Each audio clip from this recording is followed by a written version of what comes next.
राधे कृष्णा दोस्तों। तो चलिए हम आज की कहानी को शुरू करते हैं। तो आज की कहानी अर्जुन ने क्यों की अपनी ही बहन से शादी। हिंदू धर्म में भाई बहन का रिश्ता बहुत पवित्र माना जाता है और इनकी कभी आपस में शादी नहीं होती। लेकिन महाभारत में अर्जुन ने अपनी बहन से शादी की थी और इससे जुड़ी कहानी बहुत कम लोगों को पता है। महाभारत के अनुसार सुभद्रा श्री कृष्ण की बहन थी और अर्जुन उनकी बुआ कुंती के पुत्र थे। ऐसे में अर्जुन और सुभद्रा रिश्ते में फुफेरे और ममेरे भाई बहन हुए। सुभद्रा के रूप और बुद्धि की तारीफ सुनकर अर्जुन को सुभद्रा से प्रेम हो गया। अर्जुन ने सुभद्रा के सामने विवाह का प्रस्ताव रखने की सोची। तब भगवान श्री कृष्ण ने अर्जुन को बताया कि सुभद्रा वासुदेव और रोहिणी की संतान है, इसीलिए वह उनकी सगी बहन नहीं है। द्रौपदी से ज्यादा सुभद्रा से क्यों प्यार करते थे अर्जुन। महाभारत में अर्जुन की 4 पत्नियों का जिक्र मिलता है, द्रौपदी, उलूपी, चित्रांगदा और सुभद्रा। चारों पत्नियों में से अर्जुन अपनी दोनों पत्नियों द्रौपदी और सुभद्रा के साथ रहे। सुभद्रा श्री कृष्ण की बहन थी। भगवान श्री कृष्ण ने अर्जुन के सारथी की भूमिका निभाई थी। जब अर्जुन द्रोणाचार्य से दीक्षा ले रहे थे, उसी दौरान अर्जुन की मुलाकात गदा से हुई। गदा अक्सर सुभद्रा के बारे में बात किया करता था। वह अपनी चचेरी बहन सुभद्रा के रूप और सुंदरता की तारीफ किया करता था। सुभद्रा के रूप और बुद्धि की तारीफ सुनकर अर्जुन को सुभद्रा से प्रेम हो गया। अर्जुन ने सुभद्रा के सामने विवाह का प्रस्ताव रखने की सोची, लेकिन इसी बीच अर्जुन ने अपनी भाइयों के साथ स्वयंवर में द्रौपदी से विवाह कर लिया। युधिष्ठिर और द्रौपदी के साथ रहने के दौरान अर्जुन ने पत्नी की साझेदारी के नियम का उल्लंघन कर दिया, जिसके बाद 12 साल की लंबी तीर्थ यात्रा पर जाना पड़ा। इसी तीर्थ यात्रा के दौरान अर्जुन की मुलाकात नागा राजकुमारी उलूपी से हुई।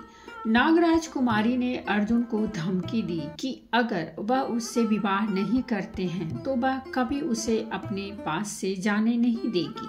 अर्जुन ने अपनी सहमति दे दी और उससे इरबिन नाम की संतान हुई। इसके बाद अर्जुन मणिपुर की राजकुमारी चित्रांगदा के संपर्क में आए।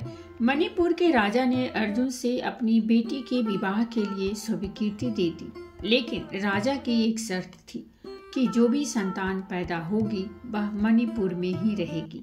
अर्जुन की पत्नी और पुत्र ब्रभुवाहन दोनों मणिपुर में ही रहे, जबकि अर्जुन ने अपनी यात्रा जारी रखी। अर्जुन द्वारका पहुंचे, जहां श्री कृष्ण से मुलाकात होनी थी। अर्जुन को अपने बरसों पुराने प्रेम सुभद्रा को भी ढूंढने की इच्छा थी। अर्जुन ने यति का रूप धारण किया और द्वारका पहुंच गए। हालांकि किसी ने अर्जुन को नहीं पहचाना, लेकिन श्री कृष्ण को एहसास हो गया कि अर्जुन पहुंच गए हैं।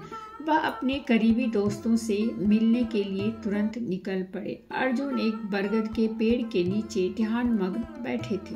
तभी अर्जुन ने अपने दोस्त और गुरु श्री कृष्ण को अपनी तरफ आते देखा। इससे पहले कि श्री कृष्ण कुछ कह पाते, अर्जुन ने कहा, आप जानते हैं कि मेरे मन में क्या चल रहा है। क्या आप मेरी उससे विवाह कराने में मदद नहीं करेंगे जिससे मैं प्यार करता हूँ। श्री कृष्ण को पता था कि अर्जुन और सुभद्रा के विवाह में सबसे बड़ी बाधा सौतेले भाई बलराम बनेंगे। कौरवों के साथ अपनी दोस्ती को देखते हुए बलराम चाहते थे कि सुभद्रा का विवाह दुर्योधन के साथ हो। श्री कृष्ण ने अर्जुन से कहा, मैं तुम्हारी मुलाकात सुभद्रा से करवाता हूँ। अगर सुभद्रा भी तुमसे प्यार करती होगी तो मैं तुम दोनों के भागकर विवाह करने में मदद करवाऊंगा। अर्जुन ने कहा कि क्या यह नीच कीर्ति नहीं होगा।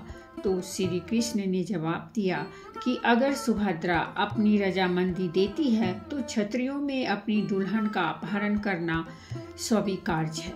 योजना बनाई गई कि अर्जुन यति के रूप में ही रहेंगे और कृष्ण बलराम को उनसे मिलाने लाएंगे। बलराम ने अर्जुन को नहीं पहचाना और उसे एक सन्यासी समझकर तारीफ करने लगा। बलराम ने उसे अपने घर चलने का भी प्रस्ताव किया। हालांकि अर्जुन ने यह कहते हुए इनकार कर दिया कि वह किसी मानव निवास में प्रवेश नहीं करने की प्रतिज्ञा कर रखी है। वह केवल प्रकृति के आश्रय में ही रह सकते हैं। इस पर बलराम ने कहा कि आप हमारी बहन सुभद्रा के महल के नजदीक के बाग बगीचों में रह सकते हैं। इस पर अर्जुन ने तुरंत हामी भर दी और सुभद्रा के बगीचे के एक पेड़ के नीचे अर्जुन रहने पहुंच गए। सुभद्रा ने पांडवों की बहादुरी के बारे में कई कहानियां सुन रखी थी। उसने अर्जुन की धनुर्विद्या की चर्चा भी सुनी थी। वह अर्जुन से मिलने के लिए बेताब थी। जब सुभद्रा को पता चला कि एक साधु उसकी बगिया में आया है तो वह उनसे मिलने पहुंच गई। सुभद्रा ने सबसे पहले पांडवों के साम्राज्य इंद्रप्रस्थ के बारे में पूछा। इसके बाद अर्जुन के बारे में सीधे पूछा। सुभद्रा ने साधु से कहा कि मैंने सुना है कि अर्जुन बहुत वीर और गुणवान हैं। क्या आप मुझे उनके बारे में और बताएंगे? अर्जुन अपनी तारीफ सुनकर थोड़ा शर्मा गए, लेकिन फिर उन्होंने सारे योद्धाओं और उसमें पांडवों की जीत के बारे में सुभद्रा को बताया।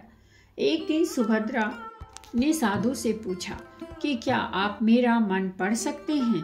क्या आप बता सकते हैं कि क्या मुझे अर्जुन से प्यार हो गया है? क्या मुझे उनका प्यार मिल पाएगा? अर्जुन वर्षों से ये सब सुनना चाहते थे। अर्जुन ने तुरंत अपनी पहचान सुभद्रा को बता दी। इसी बीच श्री कृष्ण पहुंच गए। वह यह देखकर खुश तो हो गए, लेकिन उन्होंने फिर से याद दिलाया कि वे दोनों केवल भागकर ही शादी कर सकते हैं। श्री कृष्ण ने कहा, मैं तुम्हें अपना रथ दे दूंगा। सुभद्रा रोज रुद्र मंदिर में दर्शन करने जाती है, वहीं से तुम उसे अपने साथ इंद्रप्रस्थ लेते जाना। सब कुछ योजना के मुताबिक हो रहा था, लेकिन सुभद्रा के साथ कुछ अंगरक्षकों ने अर्जुन को पहचान लिया और सबको आगाह कर दिया। बलराम ने जब सुना कि उसकी बहन का अपहरण करने की कोशिश की गई है तो वह पूरे इंद्रप्रस्थ और पांडव साम्राज्य को तबाह कर देना चाहते थे। तब श्री कृष्ण ने बलराम को बताया कि इसमें कुछ भी क्षत्रिय धर्म के खिलाफ नहीं है। आखिरकार बलराम ने इस विवाह को अपनी स्वीकृति दे दी। इंद्रप्रस्थ पहुंचते ही अर्जुन सुभद्रा की तरफ मुड़े और कहने लगे, तुम द्रौपदी के बारे में जानती होगी और तुम्हें यह भी पता होगा कि उसने कहा है कि जब तक वह जीवित रहेगी तब तक कोई और पांडव पत्नी इंद्रप्रस्थ में नहीं रह सकती है। हम दोनों तभी साथ रह सकते हैं जब द्रौपदी इसकी अनुमति यानी कि स्वीकृति दे दे। सुभद्रा ने द्रौपदी से मुलाकात की। वह साधारण वस्त्रों में पहुंची और कहा, मैं सुभद्रा हूँ। मैं एक ग्वालन और कृष्ण की सौतेली बहन हूँ। द्रौपदी के मन में श्री कृष्ण के लिए बहुत श्रद्धा थी। द्रौपदी ने सुभद्रा को तुरंत गले लगा लिया। कुछ दिनों बाद जब दोनों के बीच अच्छी दोस्ती हो गई तो सुभद्रा ने अर्जुन के प्रति अपने प्रेम को जाहिर कर दिया। यह सुनकर द्रौपदी स्तब्ध रह गई, लेकिन द्रौपदी ने महसूस किया कि अर्जुन की खुशी सुभद्रा के साथ रहने में है। इसके बाद द्रौपदी ने अर्जुन और सुभद्रा को अपना आशीर्वाद दिया और दोनों साथ रहने लगे।